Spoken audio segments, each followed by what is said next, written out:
Okay, pass out a sheet here. How many people remember this sheet? How many people turned in what was requested yesterday? What happened? Pardon? This was for you to go through and write 10 questions for each section and hand in to me yesterday. Okay? And I only got it from 2 people. You never got this sheet? You've never seen it before? That was handed out on the 24th. Okay? That looks like it right there, right? That's, yeah, I handed that out.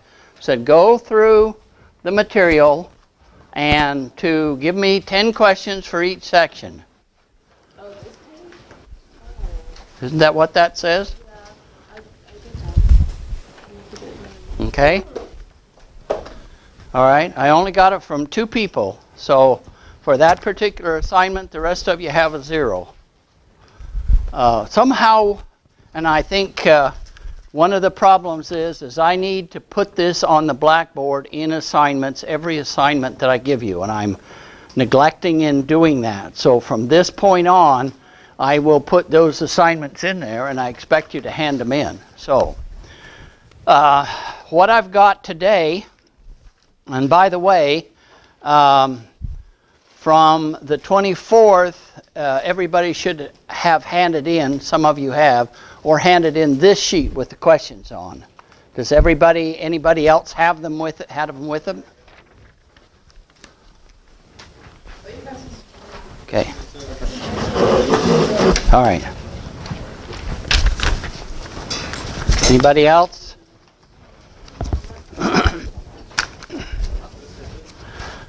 Okay. Next thing I'm going to hand out is a more complete listing, and what I've got here is I've broken this up so you can take a look at it.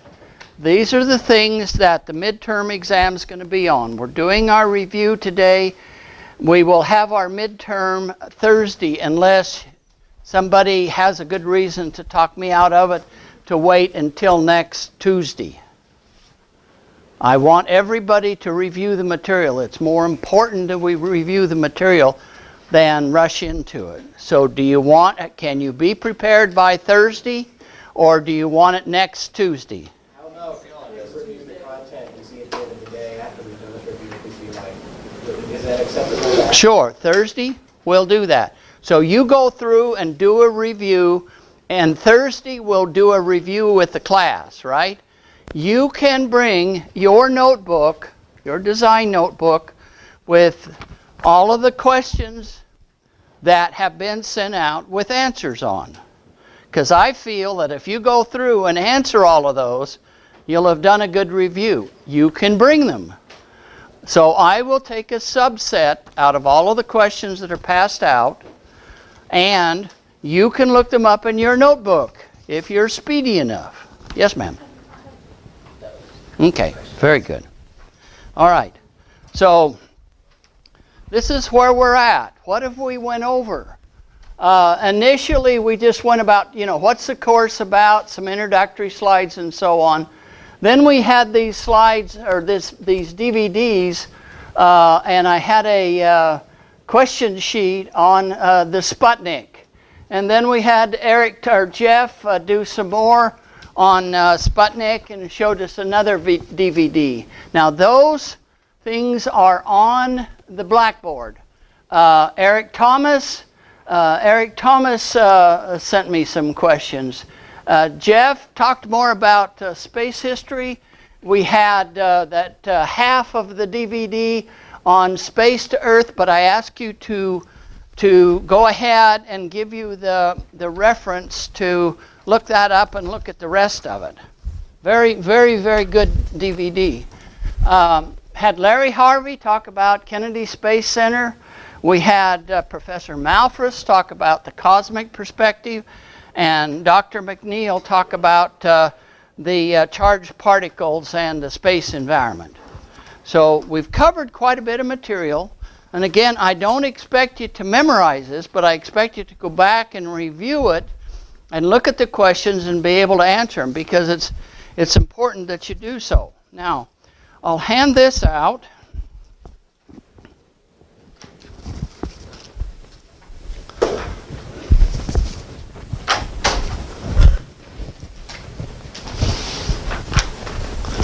Okay, how many of you have ever taken a course on how to study and how to prepare for an exam? Okay, you've taken one. Was it useful? Okay. Everybody's got their own way of studying. Right, yeah. Let me at least talk to you about what I found out in studying. My high school performance was not stellar. It was kind of dismal. I think I got out with about a C+ average, because I did just what I needed to get by. But when I went to the university, I decided, hey, I'm paying my money. I want to learn this stuff. So I changed the way that I did things. I took copious notes in the class because they didn't hand out copies of the material. I studied those notes. I used them for the homework. And then when I went back to review for the test, I went back and reviewed all of those notes, and I wrote down on a piece of paper all the things that I thought was important. And then after I wrote all of that down, I would review it, and I would go through it about 3 times. I would go back and rewrite what I couldn't remember. And by the time I got through, I remembered most of it. And of course, we couldn't take notes to the class, even the formulas. So this going through it over and over about 3 times really helped me. When I got what I learned about taking tests, and I know all of you are just love to take tests. When you take a test, where do you start in the test? Where? Directions. Well, right, but when you start working problems, what's the course you take in working the problems? Do what? That's right. Yeah, go through all of the questions first. Which question should you answer first? The ones you know, right? And then go back and then take the next set that you think you know. Do those until you get all the way through it and have them all answered. Should you go back and check your answers? Should you change your answers? Be careful. Be careful, right?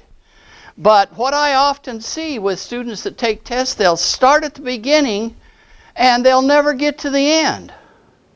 I could ask them the easiest question at the end, like, what is your name? And they'll never get there. I want to give you all the possible credit that I can. I even go to the extreme of when I grade the tests, I will turn them over and I will grade from the back page to the front, so I never know whose test it is because I become biased.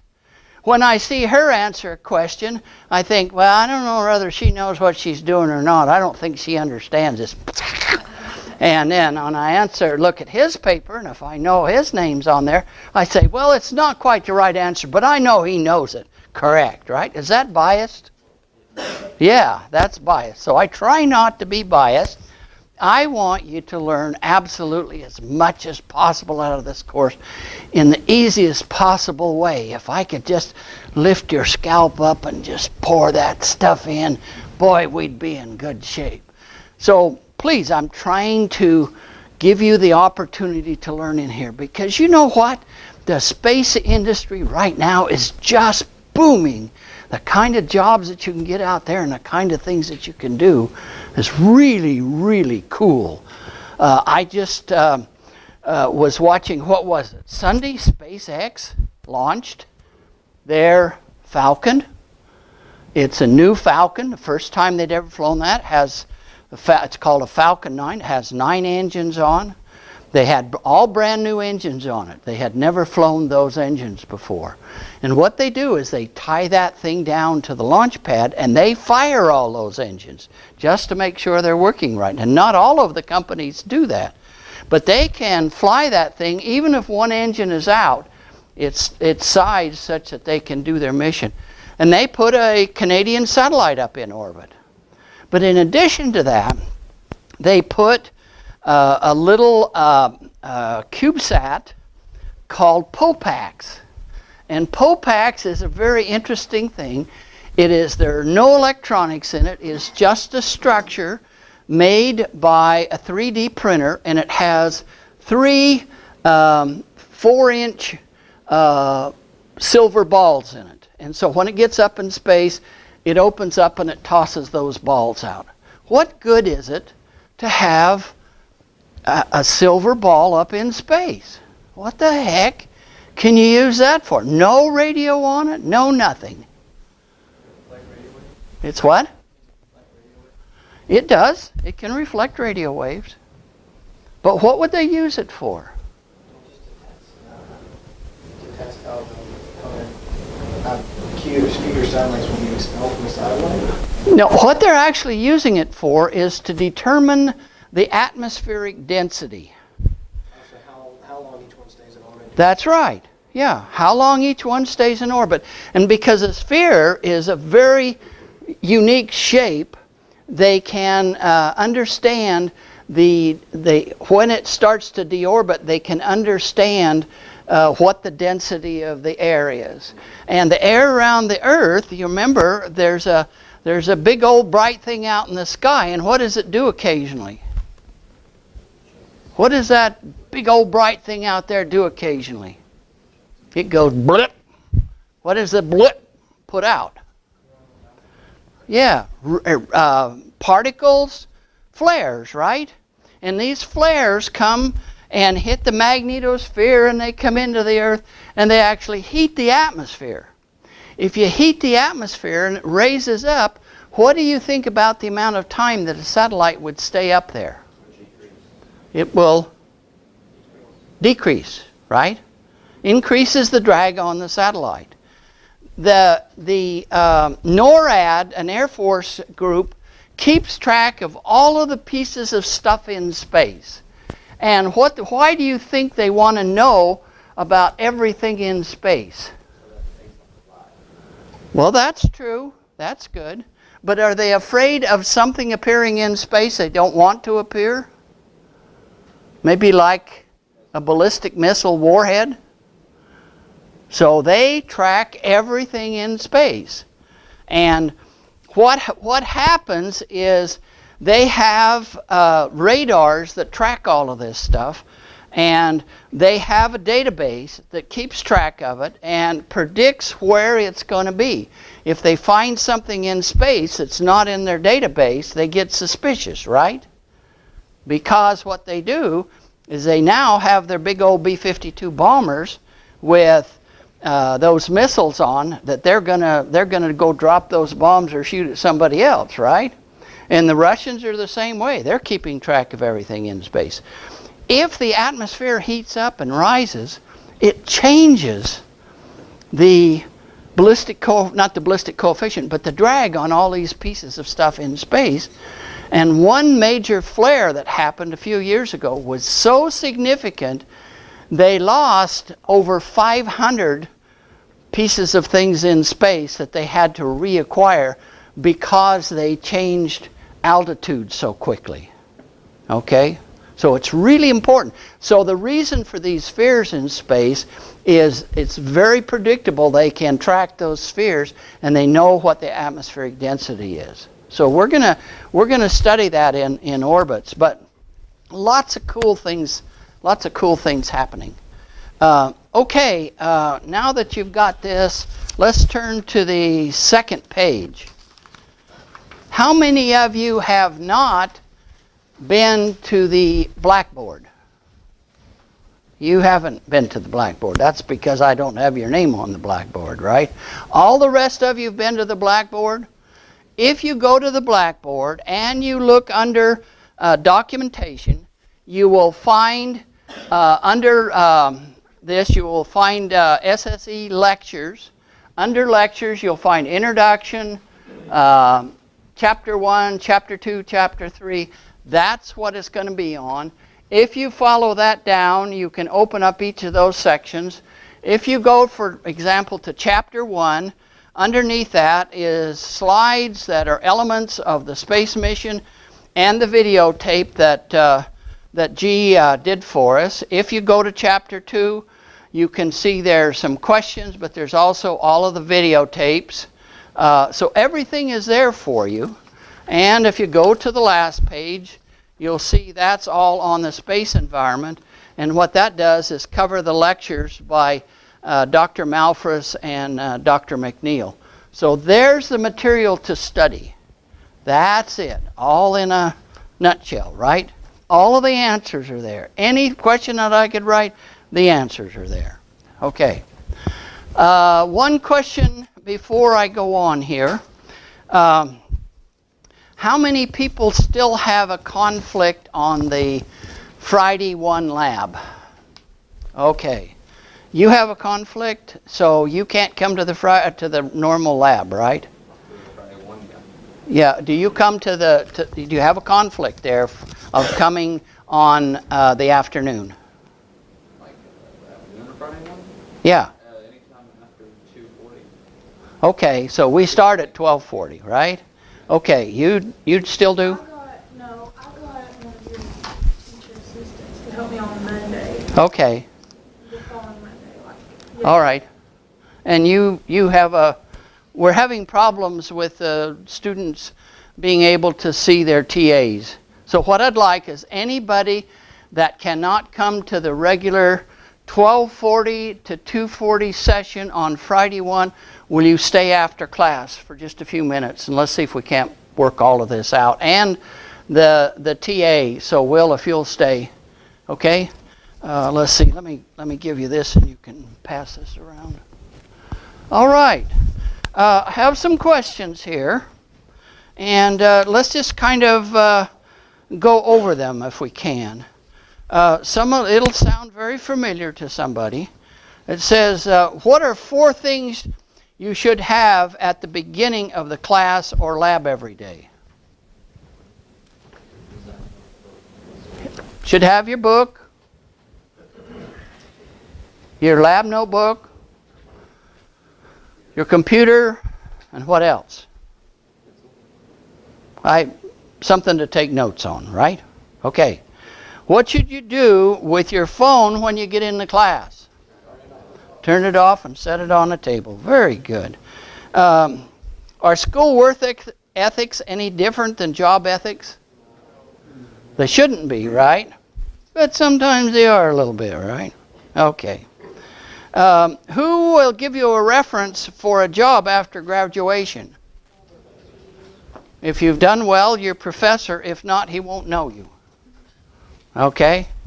What are 4 areas that make up mechatronics?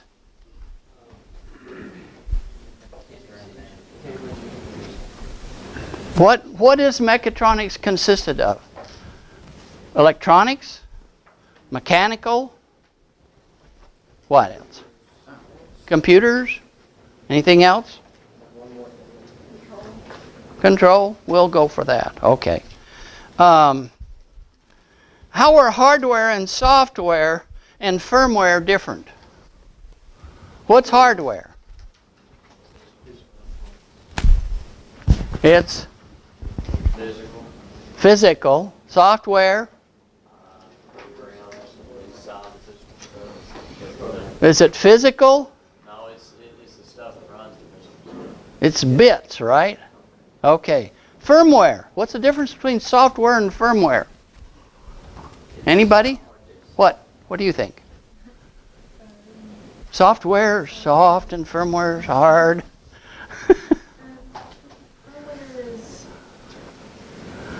Do you have firmware in your computer? The firmware is typically it's the BIOS, I suppose, it's written into the actual chip or whatever you're working on. The software is run on top of the firmware. Software in in the chip itself in here is generally kept on the hard disk, right? And firmware is what is in the chip itself that helps you get them started. And some of the things that we have all firmware, and what they do sometimes is they load the firmware into an area where there's software and run it out of that. So we'll look at that more as we get on with the processors. Okay. What type of sensors are available to put on a robot? What would you want a robot to do?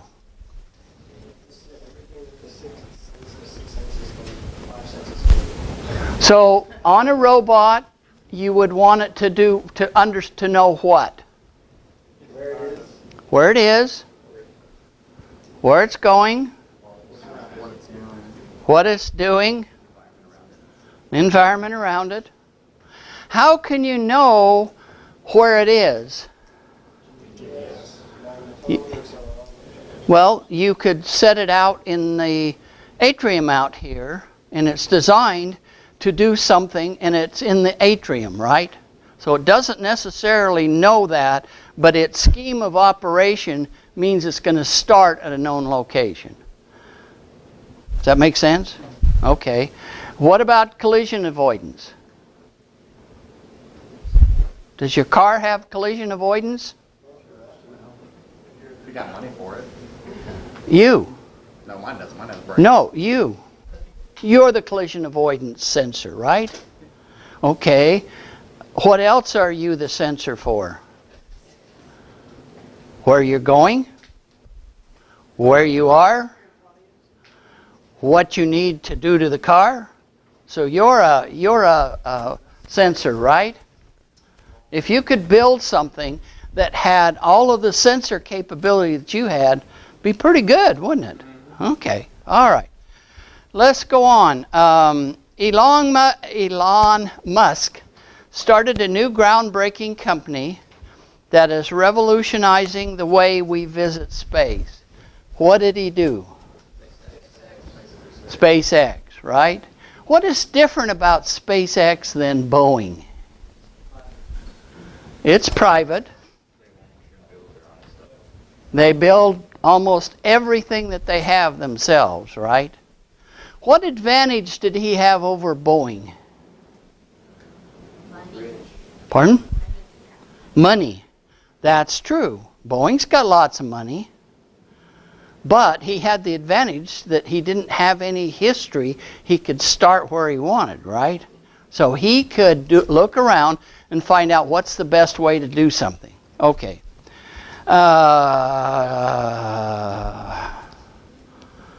Let's see. Let me go on here. Chapter 1. What type of challenges does space have? If we want to use space, what's the challenge? Getting up there. Once we get up there, what do we have to do? Let's say I want to go to 500 kilometers. I got a rocket, goes to 500 kilometers. Am I done? No, you gotta keep it there. How do I keep it there? I do what? Put a parachute on it? No. Kind of go up there and just keep the engines burning and keep it up there? No, you need a way to keep it. Okay. How do I do that? I got to get it into orbit, right? And where is the orbit? If I'm sitting up here above the Earth, 500 kilometers, what do I better do to make it stay in orbit? Go up another 500? See, we haven't had orbital mechanics yet, have we? You got to do what? You got to turn and you got to go horizontally. But as you go horizontally, what's the Earth's gravity do?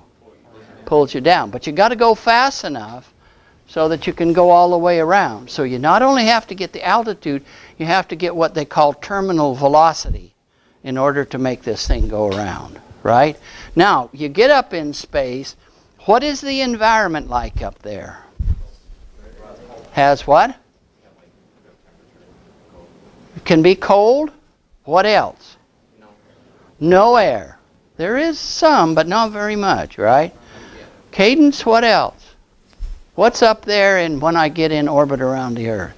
You can have like outside things come in. You can get binged, right? Yeah. disturb everything. There's debris up there. What else is up there? Radiation? Where's the radiation come from?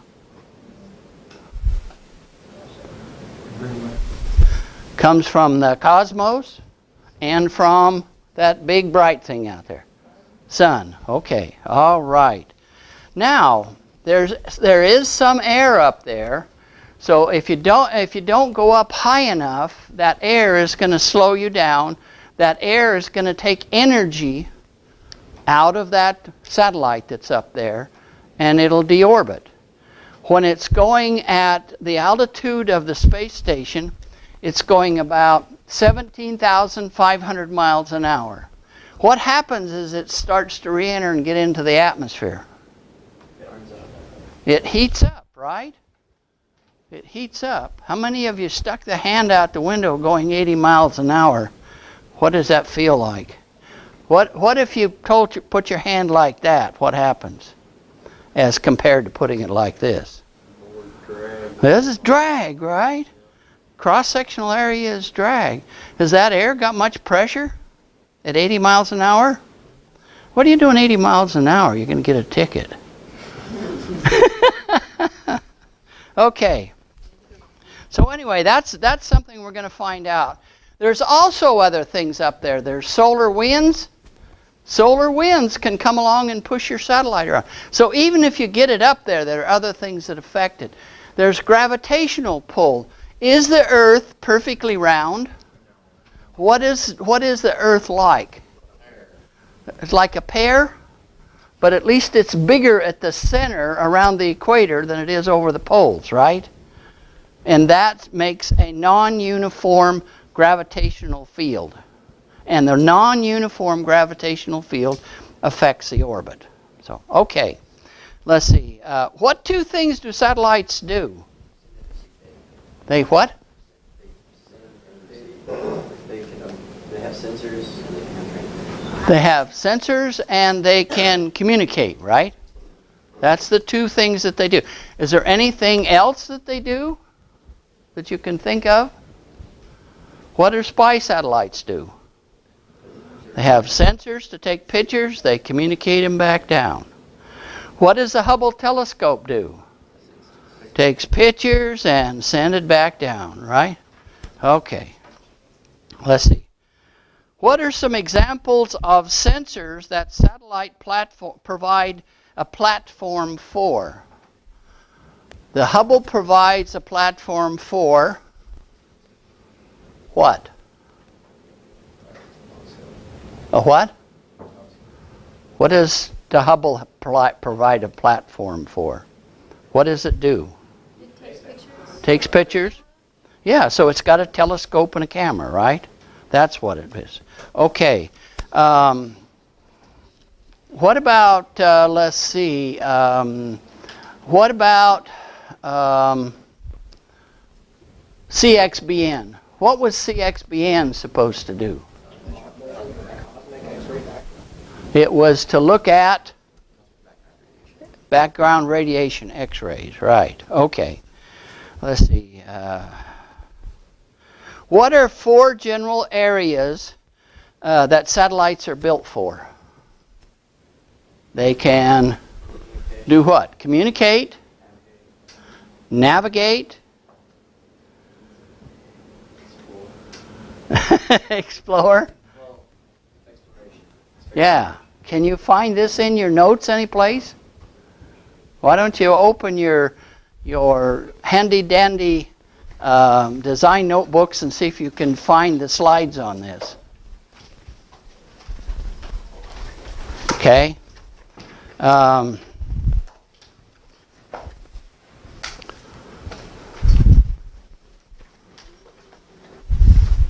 What type of environmental testing does the Space Science Center offer? Anybody? Chris? Do you know? What's that? The question is, what type of environmental testing does the Space Science Center offer? This is, What did you see when you took the tour? actually satellite. Right, but what kind of equipment was out there to test the satellites? Anechoic chamber? What else? The shaker table? Anything else? Yeah, the Faraday cage back there to test them in a quiet electromagnetic environment. Yeah, they're looking at the, what are they doing in the anechoic chamber? Producing an environment that has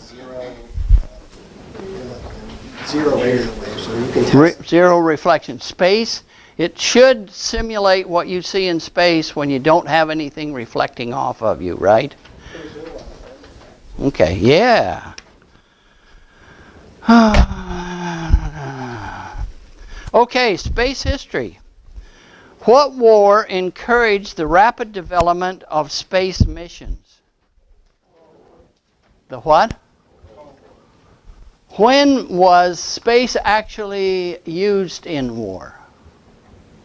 What war? Before that? World War II. Who used it? Who sent missiles? Germany, right? Okay. What country was the first to launch a satellite into space?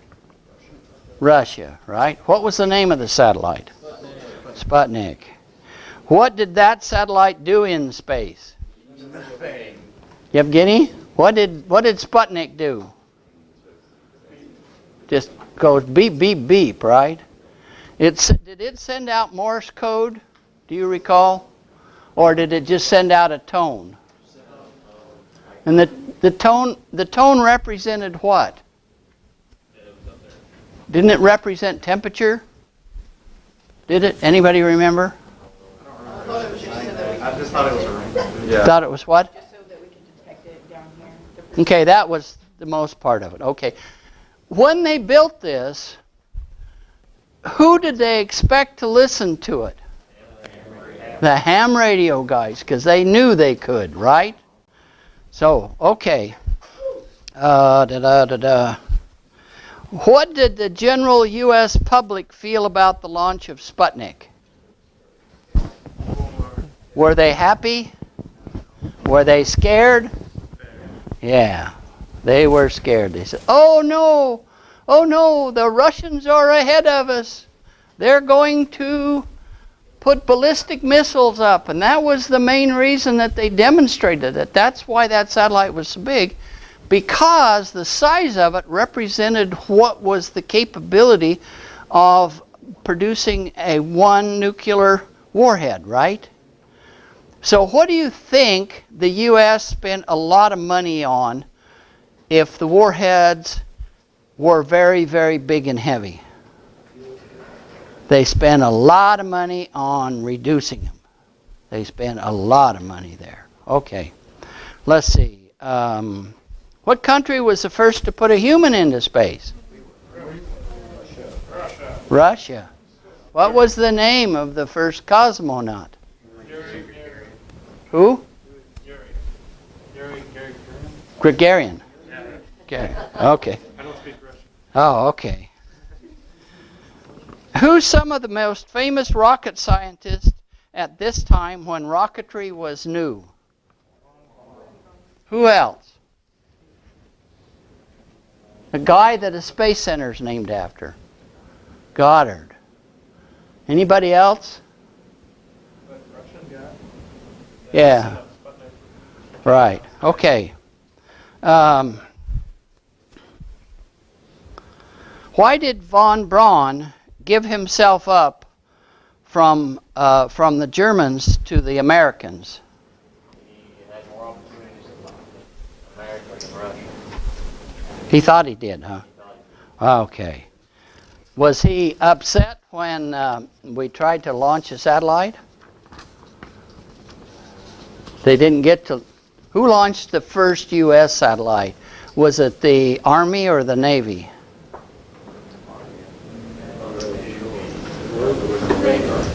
The Navy, I think. No, was it? Did they launch it, or did the Army get a chance to launch it? Thought it was who? It was. You had the people in Huntsville, and you had the people that made Vanguard, which was the Navy. Right. And Navy shot up, and then Well, the Navy didn't make it the first time. Then did the Army get the next shot, or did the Navy? Be good to look it up, because I don't know. I'd look it up in my notebook. That's what I'd do. I thought it was Von Braun. And then Okay. Could the Army have launched a satellite before the Navy? Yep. Why didn't Eisenhower want to do that? They want the Army representing space for the U.S. Yeah. He wanted it to look more like a peaceful sort of thing, right? Okay. Does space have a definite place where it starts and ends according to the Earth? Who is the guy that defined what is the smallest thing? Planck. Who is the guy that defined what is the extent of the biggest thing? Planck again? Is the biggest? Or what was the most distance? Okay, let's see. Here's some more. Boy, look almost the same. Does the national defense play a role in space? Most definitely. So would they have spent the same amount of money getting into space if it had just been for scientific purposes? Why did the U.S. want to spend money, and what did they spend it on for military use in space? Okay. They were most interested in what? Intelligence, right? Most interested in intelligence. What is the name of the first spy satellite, or what is the name of the program for the first spy satellite? Corona. How much information did the first flight of Corona get for the U.S. as compared to what it had gotten before? It got more data than all data that had been gotten before, I think, through air observation. So that says something about it, right? Does anybody remember how they got information back from the Corona satellite? Yeah, not by radio. Why not by radio? Pardon? They took the information with a film camera. So they didn't have a way of converting it to an electrical signal. So what happened to get rid of the film? Huh? No, I'm saying, why did they got to a point when they didn't need film cameras anymore? What was the new technology? New digital cameras, right? Got resolution that was good enough they didn't have to do it. Okay, let's see.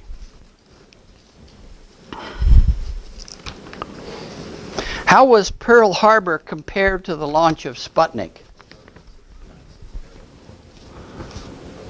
Let's see. You got all of the answers, so I expect 100 on your paper, all right? Let's see. Somebody else answer. Chris? Do you want me to ask the question again? How was Pearl Harbor compared to the launch of Sputnik? Was Pearl Harbor a dramatic event for people in the U.S.? What did it spur them to do? Go to war. What did Sputnik do to the people in the U.S.? Scared them. Did they go to war? What was the thing that they did? They started dumping lots of money into the space program, right? What was the U.S.'s ultimate triumph from the space program that you would say was their ultimate triumph? Man to the moon and bringing him back, right? Okay. Let's see how much time have we got here.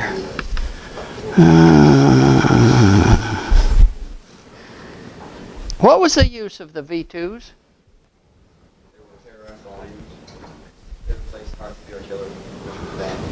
Where did they fire them to?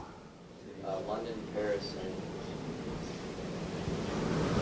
and what was it supposed to do? What did they want the effect of using the V2s to do? Did they want it just to kill people? They wanted to have a fear factor for it, right?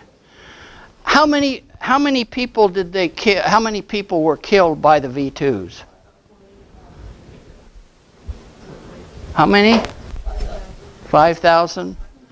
How many people died that were from the concentration camps at Peenemünde? 20,000. So more people died building these things than they were able to kill with them. Was von Braun aware of the slave labor? What did the U.S. do when he was a primary factor in the space program? They kept it quiet, didn't they? Yeah. Let's see. Space environment.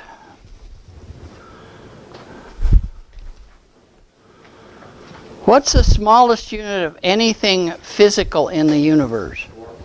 Oh, good.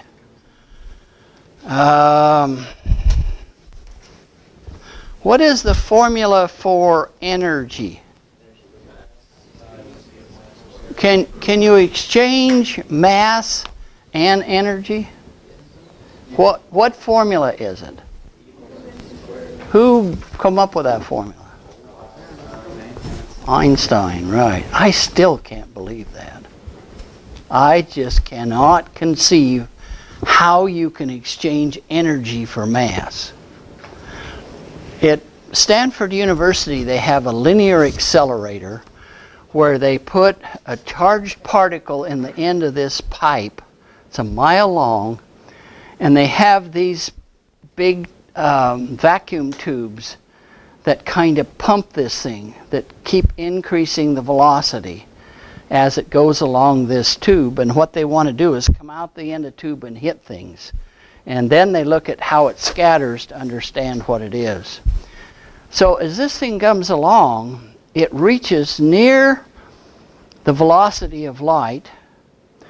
And if you add more energy to it, it's got to go into the mass, right? If you keep adding more energy to it, it's got to go into the mass, right? And the mass is in one direction. Is there a vector mass? Think about that. Does it hurt? It hurts. Does everybody understand what I'm talking about? Vaguely. Okay. Look, if I got this and I accelerate it, right? I push it with something and it gets near the velocity of light and I keep pumping energy into it and I can't go any faster than the velocity of light. E equals mc squared, right? If I put more E in and C doesn't change, where does the energy go? It's got to go into the mass, right? Is that right? But it has, this mass has a velocity to it, right? Because it's going in one direction. is there a vector mass? Which means, is there a mass only in this direction and not this direction and that direction? Does it only expand in this direction? There are laws that says mass has to grow. That what? I thought there was a law I had in a class that I vaguely remember that stated it had to grow multiple directions or something like that. That might not be true. But I can't figure this out. Here I go. I get up near the velocity of light, and I can't change, it's mc squared, right? If I can't change c, and I'm putting more e in, what's got to grow? The mass. But the mass is only moving in one direction. Does it only grow mass in one direction?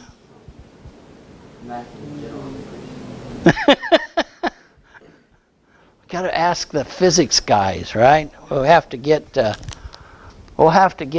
Professor Panuti in here. He's an astrophysicist. I don't know.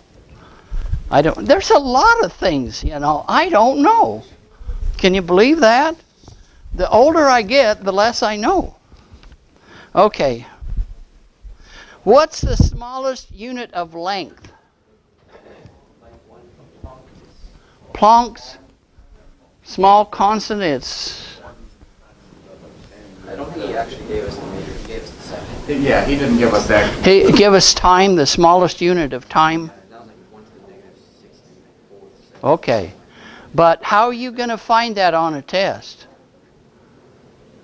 There's a formula that looks like You're going to have to look it up, right? So go back and look at his notes. Go back and look at the videos, right? So, did we have a vote on, we're going to have the test on next Tuesday, right? And we're going to review. Okay, what I would like is, I would like those that did not do it, go get your questions, okay? And I'm going to call on you on Thursday, this Thursday, to ask your questions and have the answers for them. Is that okay? Everybody understand that? Is there any question about that? Do I need to send an email out that says next Thursday? Okay. All right. Let's quit a little bit early so I can talk to those that have a conflict on Friday. So those that don't have a conflict can go.